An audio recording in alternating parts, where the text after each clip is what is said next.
Hi friends, welcome to my channel. ఈరోజు అల్లాన్ని ఏ విధంగా నిల్వ చేసుకోవాలో చూద్దామండి. ఫ్రిడ్జ్ అనేది లేకపోయినా కానీ అల్లాన్ని నిల్వ చేసుకోవచ్చండి. అది ఏ విధంగానో చూద్దాము. ముందుగా ఈ వీడియో చూసే ముందు నా ఛానల్ని సబ్స్క్రైబ్ చేసుకోండి. పక్కనున్న బెల్ సింబల్ని కూడా ప్రెస్ చేయండి. ముందుగా ఇసుకను తీసుకోవాలి. అది తడి ఇసుక అండి. ఇలాంటి తడి ఇసుకను తీసుకుని ఒక ట్రేలో వేసుకోవాలి. ఇలాంటి ఒక ట్రే తీసుకుని ట్రేలో వేసుకోవాలి. అది కూడా సగం మాత్రమే వేసుకోవాలండి.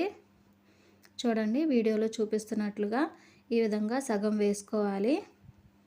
మిగిలిన సగం ఈ విధంగా అల్లాన్ని పెట్టుకోవాలి.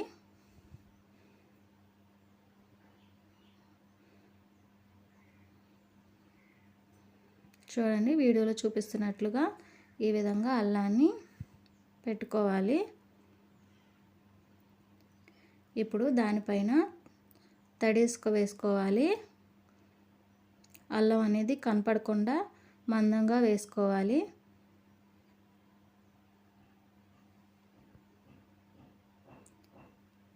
ఈ విధంగా వేసిన తర్వాత అవసరమైతే కొద్దిగా వాటర్ కూడా చల్లుకోవాలి. ఈ విధంగా 2 రోజులకోసారి వాటర్ని చల్లుకుంటూ ఉండాలి. అప్పుడు అల్లం అనేది చాలా ఫ్రెష్గా ఉంటుంది.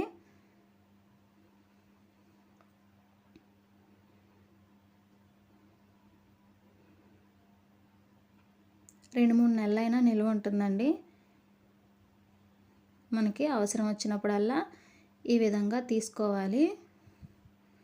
తీసుకుని తర్వాత మళ్ళా అదే విధంగా ఇసుకతో కప్పి వేసుకోవాలి.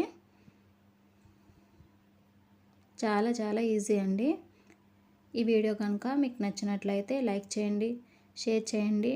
మరిన్ని మంచి వీడియోస్ కోసం నా ఛానల్ని సబ్స్క్రైబ్ చేసుకోండి.